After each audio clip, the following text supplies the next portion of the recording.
you know, they were playing some rhythms, and I think I did about 4 singles for them first. And then, you know, we just decided like, hey, if we have 4 singles, why not do an album? All right. So we started to work on the album. Yeah.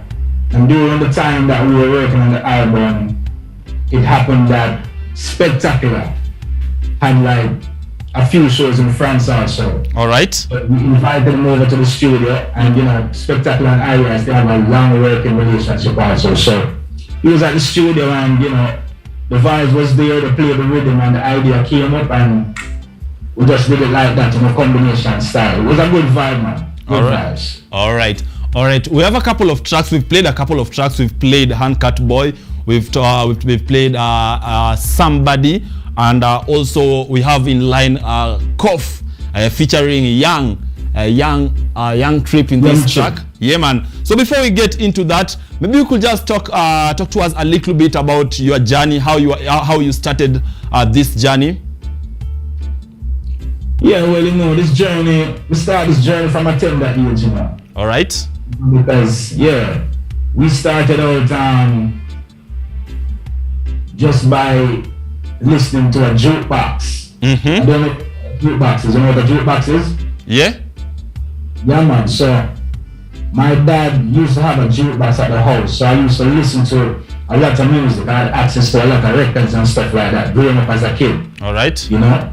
Yes, I used to listen to a bunch of music from the jukebox. And then I would put the record on the rhythm side. All right. For example, if I was listening to a D-drum, you know, then I would put the D-drum on the version side. Then I would play the version and then try to sing back the D-drum, you know? Okay. So that was like my first little karaoke. We had practiced, yeah. So that is how I got into just listening to a whole bunch of music, because the jukebox, my dad listened to all type of music, classical music, you know, from the Manhattans to Fats Domino to, you know, Elvis Presley, Bob Marley, come back, there's a Dennis Brown, you know. So it was a wide variety of music that I was introduced to at an early age. All right. And then, you know, going to high school, first going to normal school. All right. You know? My mother was a teacher. So, you know, I was oftentimes pushed into performing, you know, like doing poems on stage or being a part of a play. All right. You know, entering into like the spelling bee competition and stuff like that. So I was always, you know, pushed to enter into competitions and to go on the stage and to speak properly and stand properly and, you know, all right, you know, make voice be heard, and you know how you deliver your vocals and how you deliver your words and everything like that. So that was early training for me. All right. You know, that was early training, yeah. And you know, then I started doing school parties, school concerts. You know, people would invite me to sing, you know, at my school parties and stuff like that. And all that just followed me through you know, regular school up to high school. It was the same thing. You know, as they said, who in the class can sing, and we're going to keep a party and we need somebody to entertain us. You know, all the kids would say, you know, him, that boy can do it, miss. Yeah, man. You know, so people always point at me to entertain them, so to speak, you know? So it followed me all through my life, coming up, as I said, from a tender age to teenager. And then after graduating high school is where I just went straight ahead into the music and just gave it my full 100. All right. And, you know, yeah. All right. Now, Ali, you went with different names, from Little Ninja, you went from Mr. Perfect, Simply Perfect. How did you come finally to settle on Perfect Giddimani? Yeah, well, listen, first things first, let's just start at Little Ninja. So, Little Ninja was just like a community DJ name, because at that point in time when I got the name Little Ninja, right? Ninja Man was the hottest DJ in Jamaica. Okay. So everybody was like doing like a style of Ninja Man, you know, patterning to a Ninja Man lyrics or something like that. So I used to do some of that when I was very, very young. So that was like a little community DJ name. But the original artist name is Perfect. All right. Yeah, it has never been Mr. Perfect. It is out of the respect that the disc jockeys, you know, and the MCs had for the artists All they right. put the Mr. in front of it. Mm-hmm. But originally on paper, it was not Mr. Perfect, it was Perfect. All right. And then you had some producers that started to follow the disc jocks and the MCs, and they started to put Mr. Perfect on the record. Mm-hmm. Cool? All right. And then I was, my publisher was approached by the wrestler. There's a wrestler in the USA called Mr. Perfect. And then my publisher was approached by his lawyers that I should stop using the name. Okay. You know, but I wasn't using the name purposefully. As I said, it was the producers and just the vibe with the disc jockeys. Brand new track from Mr. Perfect. So a lot of producers started putting Mr. Perfect on the record.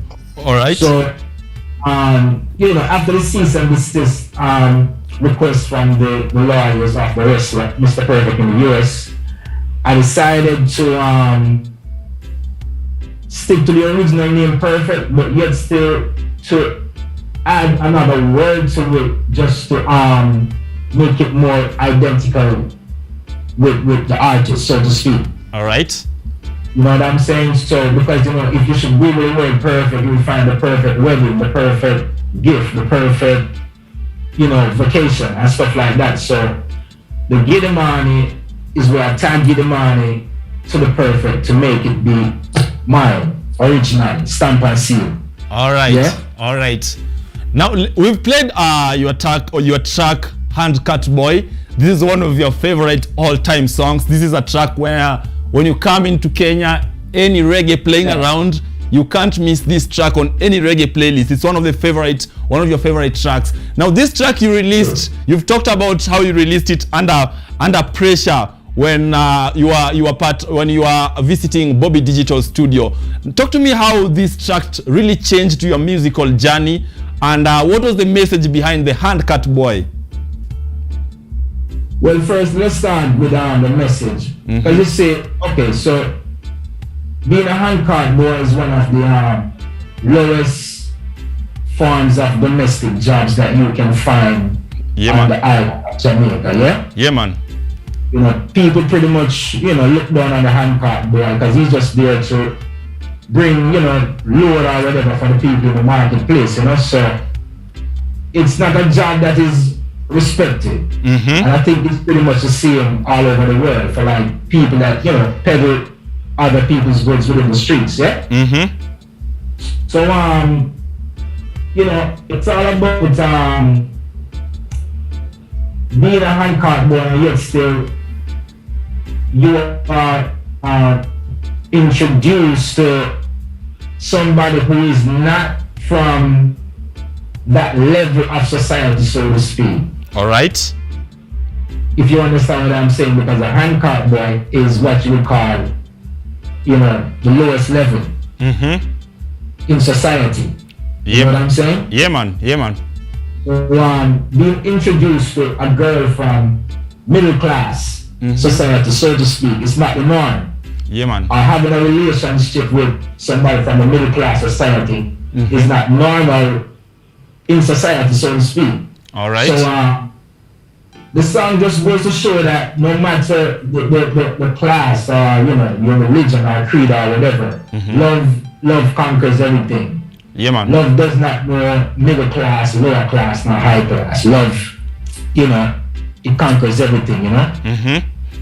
And then the recording circumstances, you know, as I said before, you know, I was not really welcomed at Bobby Digital Studio. I was a young artist, I was a no-name and stuff like that. So to get the song recorded, we had to like pretty much hide and do. Like we steal a recording session, so to speak. You know, because Bobby wasn't there and we just had to do it fast and, you know, I had to take record the song in one shot. All right. I could not do it like 5 times and listen to it back and say, okay, fix that or fix this. Just one thing down the line. You know? Yeah, man. So, yeah, the recording aspect of it was really tense, so to speak, you know? And I mean, that song actually, after recording it, is like, the producer never had any money, and I never had any money to really promote it like that, or to, you know, market it and get it, you know, out into the, you know, real estate and street like that. It was just dedication and hard work, man. We just buy some blank CDs and just press up the song on it, and we just start moving to the marketplace and the plazas and, you know, the school areas and the bus park, and we just start giving our CDs. We give a old lady a CD, a nurse coming, you know, we give a kid coming from school a CD, a taxi driver, you know, we give a doctor a CD, even a pastor we give a CD. You know, that was how we get the song out into the road, you know. And then a lot of people start vibing the song, and then the radio picked the song up, and then it just became like a force. And yeah, it really just changed everything, you know. From that song, that, you know, that just changed everything in my career and my life and everything. Yeah. All right. One recording. Yeah. All right. What is your greatest motivation? My greatest motivation is life itself, man. Just to wake up and know that, hey, you have life this morning. You know, that's enough to say, hey, you got to keep moving. You got to keep pushing. Yeah, man. Life is my greatest motivator. And apart from that too, you know, apart from saying life, also what I'd like to say is that my people also are my greatest motivators. Yes, just to see what we have been through to where we are at right now. All right. I must say my people, my ancestors, and just, you know, my people on a whole, you know. All right. My African people are really my motivators, because yeah, it's been a tough one, and we're still here, you know. So we have to show enough respect to the ancestors and people before. So all right. Key motivators. All right. Key motivators. All right. Yeah. We've just played a track you featuring Teacher D. You've worked with other great artists. What is that great lesson you've learned from working with some of these great names in the industry? And talk to me about your relationship with Perfect D, because I understand Teacher D, because I understand there's a track you did and it featured on James Bond movie. Talk to me about that. Okay, well, first, you know, it's always good working with different talents. Yeah. You know, and yeah, it's always good working with different talents, because you share ideas. And for me, as an artist/producer, it doesn't matter. I don't really go looking for big names. I go looking for talent. Yeah.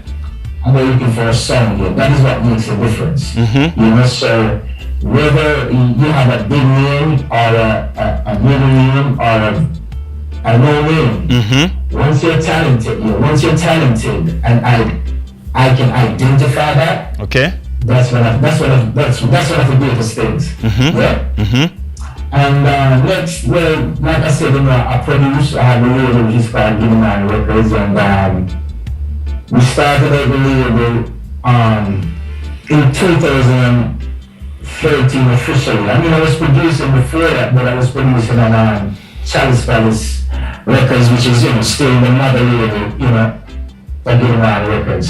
Okay. We started doing more work on Giddimani Records since 2014, and I would say we have produced probably over 200 songs since you know, we started working, you know, consistently in 2013, and in 2016 I did a project called Horn of Africa, the Horn of Africa Rhythm, and that project was done in collaboration with House of Rhythm out of Austria, which is a band that I work with a lot, both on stage and both in the studio for production. And the artist that was on that project is Teacher D, Perfect Giddimani, Young Shanti, Cooking a Herbalist, Darrell Storm, I think Rap Singer. Yeah, it was a you know, rhythm series, Horn of Africa Rhythm.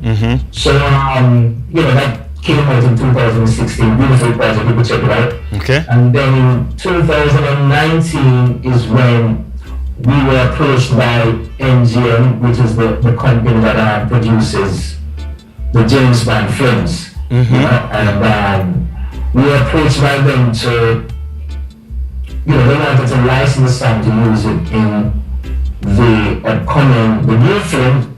Okay.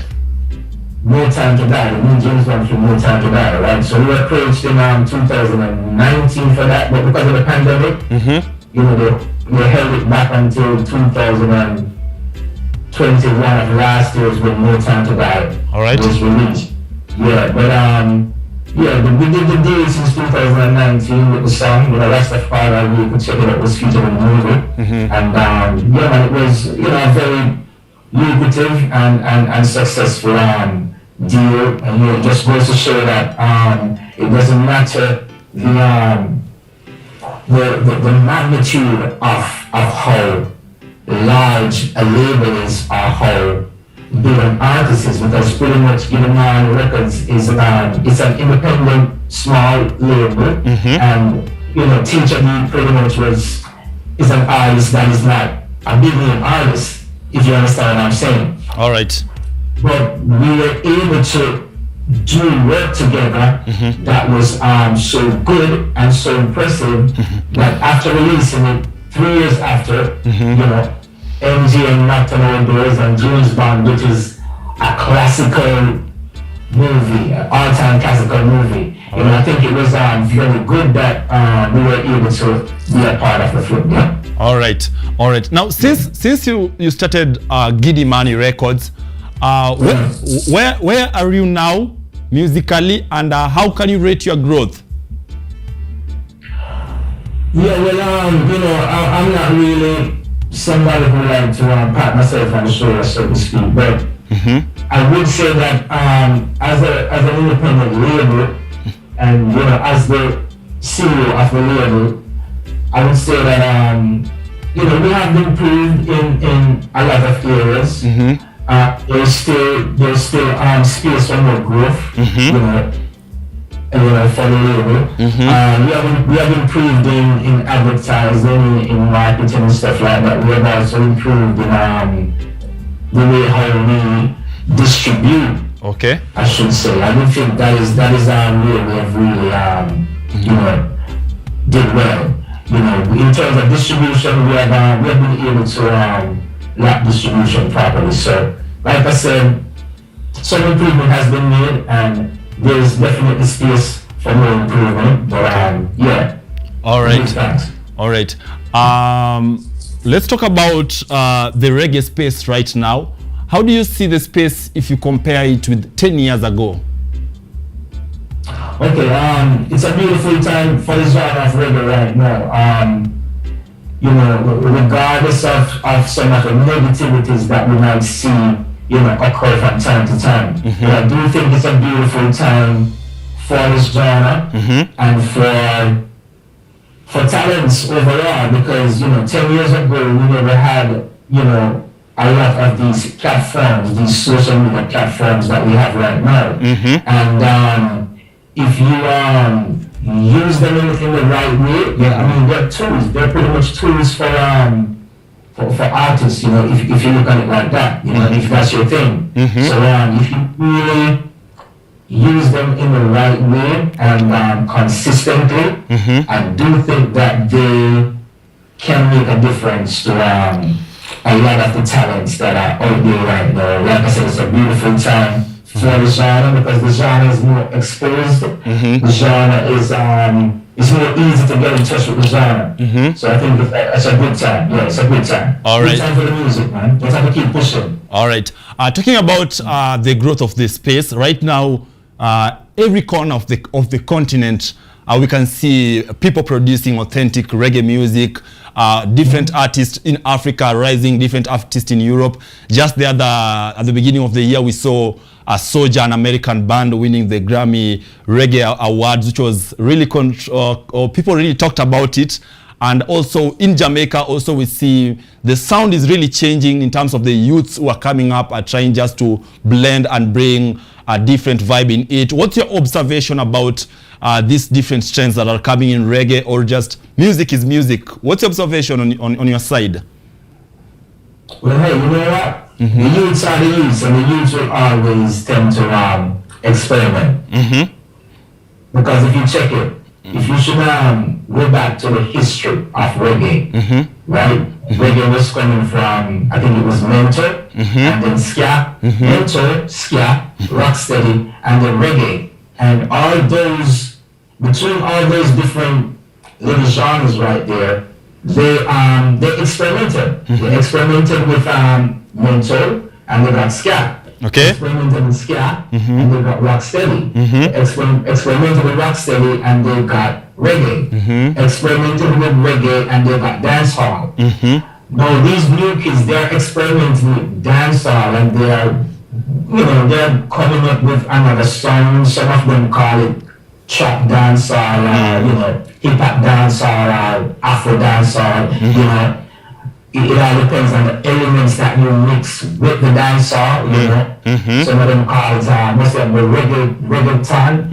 It's dancehall, but you mix certain elements with it, or use certain instruments that are popular within that territory, and you add it to it, and then it gives you that twist and that blend, and then you give it another name. All right. So you are experimenting, which I think is good. You just need to experiment in the right way, and don't harm yourselves while you're experimenting. But yeah, to experiment is good. All right. And apart from that, the other good thing about it too is that reggae is it's a very diverse genre. Very diverse genre, and it's very huge, it's very huge. Okay. And you can always go back and listen to the classics. True. Don't expect the youth of today to build a classic like what Luciano did, let's say, 25 years or 20 years ago. Okay. You understand what I'm saying? Yeah, man. It can be done, but probably in another fashion, because we do have new one-drop cultural talents that are able to reach the people, and we see them doing their thing, like Chronics, and there are a bunch of other names out there, so to speak. All right. But in regards to that quote unquote old retro whimsical sound, you know what I'm saying? Yeah, man. It passed and it's gone, and what you have to do, you have to appreciate, love that era and that time that those artists created all those music, and you just have to move forward. All right. And like I said, if trap dancehall or dancehall or reggae is not your thing, then you can go back and listen to a bunch of Rocksteady. All right. You have options. So let the youth experiment and have fun. Okay. They just need guidance, and like I said, they should experiment in a good way, not to harm themselves. And we as the elders always, artists that have been there before, they need to guide them, instead of bashing them out, hey, your music is garbage, stop doing that, stop doing this. All right. We just need to guide them and make sure that the experiment goes properly, because it can be done, All right. All right. Now, talking about your latest release, Cough or Laugh, talk to me about just the creative process behind it. How was it working with the Young Trip? And just send a shout out to the teammates who've made this track successful, and just everyone out there who's trying to push this track and making it reach the world. Yeah, well first we have to say, big up, much respect to the massive over there in Kenya. I do get to know a lot of support from the massive, I must say, it's been a very long time that, the massive have been listening to my music, but since I've recently seen an upsurge, and I just want to say I'm very grateful and thankful for that. Enough respect to you guys for reaching out, big up to Ration, Bless up. And all the massive for just reaching out to the Magnetic man that does some training down there on the ground sites, also. Big up to Reggae Iration, the whole team, DJ CK, big thanks for inviting me, on the program. I really appreciate all the vibes. All right. And then Young Trip now is a producer that I worked with before on different songs, and he just has this song that, as a producer and as an artist, whenever I go looking for a certain song, I knock on certain doors. If you understand what I'm saying. All right. Yeah. Whenever I need a certain sound, I go knock on certain doors. So the song that I had in my head, and you know, what I wanted to get out, Young Trip is the producer that has that vibe. So it was time to knock on his door again. You know, we did it in the past, you know, and it was just time to do it again. And yeah, the song, awesome, you know, because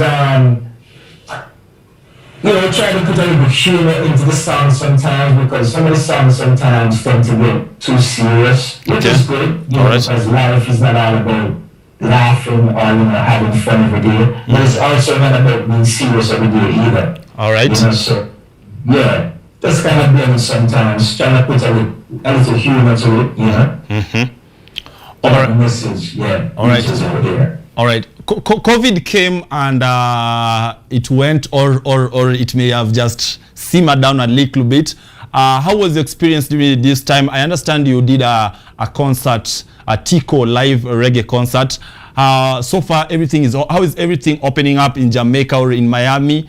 And just some of the things you have been able to learn, research, read during this time of COVID and just going onwards. Okay, well, honestly, during the pandemic, the lockdown, I was doing a lot of work, you know, on the label and, you know, with myself as an artist, just a ton of work, because I believe in having music reserved, you know, so I have a lot of unreleased material for the label, plus a lot of unreleased material for myself as an artist. Okay. So with a ton of studio work, I just locked in the studio, pandemic, I just a whole bunch of work. Albums, I have new albums that I've worked on. All right. I think I'm getting set to release a new album around about September, July. You know, so I'll update the massive on that. But definitely one of the toughest roots album that will be for a very long time. Will be the album that I will be releasing. All right. Sometime in September, about October. And the album is done with Zion King, Stippy, Hybrid, you know, all those guys from Hybrid Music, Zion Kings. I don't know if you know about those guys, but they did a lot of work with like Aki Becca, also like, you know, originally Midnight, and they've done a lot of work with Pressure over the years, Root and Fire and stuff like that. But very, very talented producers, and you know, I'm looking forward to that album. It's a great body of work. So like I said, the massive can look out for that. One of the toughest roots album. All right. It's going to be coming out to see if I perfectly see. All right. All right. So yeah, I was able also to do 1 and 2 shows during the pandemic. You know, there were some promoters that reached out, and I was able to do 1 and 2 shows. I think I was over in St. Louis, Missouri at one point, and apart from that, yeah, and also the Tico Time. So we did Tico Time last year also, and that was just a little bit after the pandemic had ended. And then this year again, the producers of the event invited me back to Tico Time again, because I think that the performance last year was really good, and you know, the massive wanted to see me again. So this year I was there for the second time. Okay. It was very, very, very, very good. And Tico Time is definitely a mecca for reggae in New Mexico. You know, very beautiful spot for entertainment and just to vibe and get away and have fun. You know? Very nice spot. And apart from that, I also have shows coming up next week. On the 1st of July, I'll be in Maine. That's close to Canada. All right. And then in the 2nd of July, I'll be in Maine. So I have 2 shows in Maine, like Boston on the 3rd. So, you know, we have some dates. Then I have Oregon coming up on the 20th. That's on the West Coast. And Mendocino again on the West Coast in California on the sometime in September. So yeah, slowly but surely, a lot of dates are coming back now that the world is opening up, you know. All right. A lot of places are opening up, you know, especially you know, the Caribbean and the US and stuff like that. You know, I've seen where, you know, they're even with the rule that you have to wear a mask to travel between, you know, a lot of these countries here in the Western Hemisphere. So yeah, the world is good very much to the show, and the shows are coming in, so we give thanks, you know. Looking forward to getting back out on the road and performing for the masses. Can't wait to get to Kenya, you know. All right. All right. We are looking forward to see you. Now, due to time, let's just take the last question. Where do you see yourself in the next 5 years?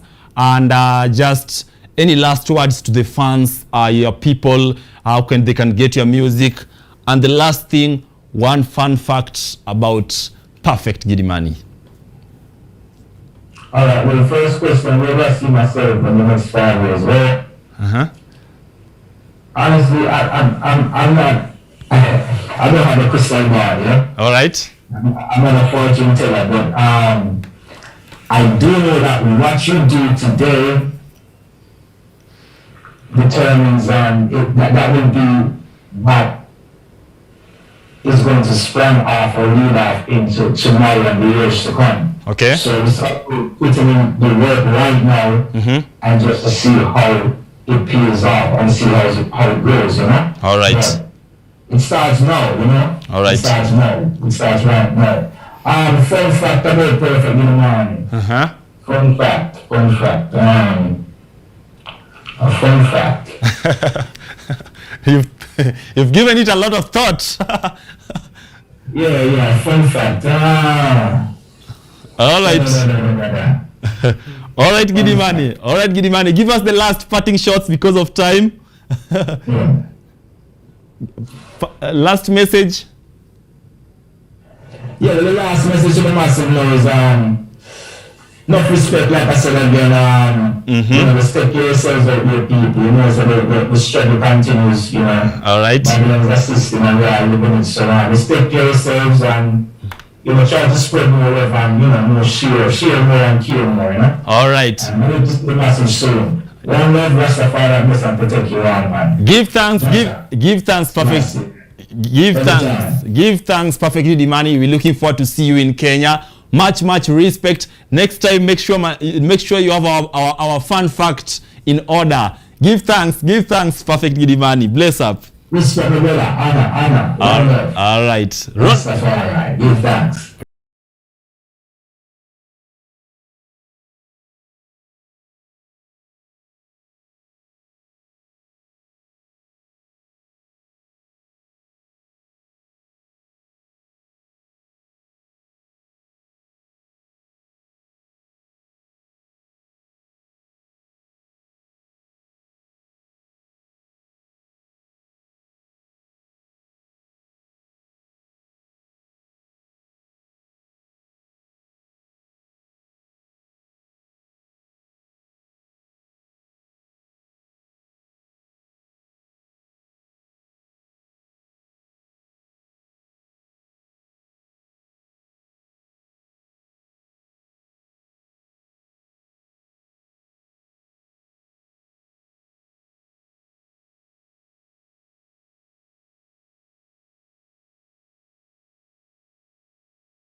Kicking it live on the ones and twos. You're in the mix with DJ Sweet K.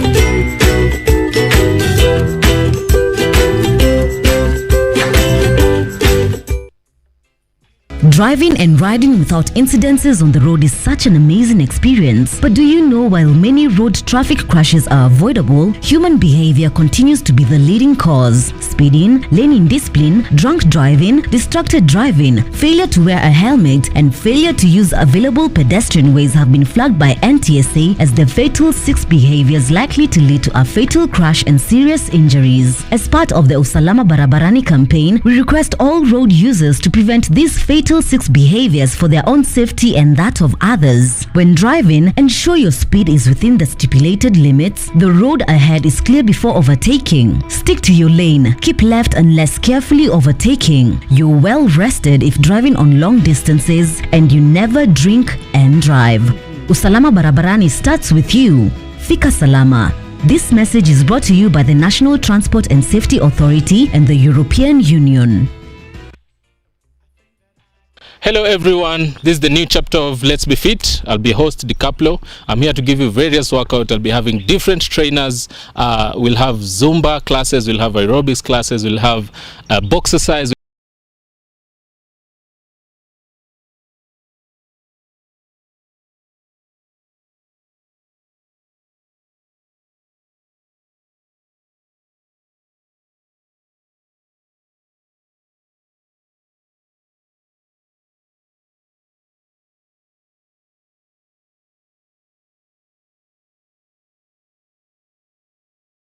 From 6:30 a.m. to 7 a.m. Keep it locked, make sure we keep fit, and that's it from me to you.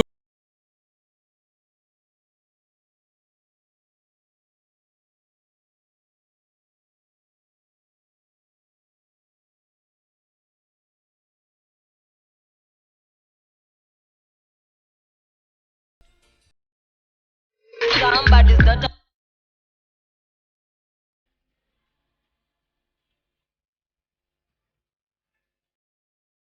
amekuweta papa cheki vile umenifikisha faa, umenibariki sana vile vile inafaa. Jehova wendo Adonai, wendo my God.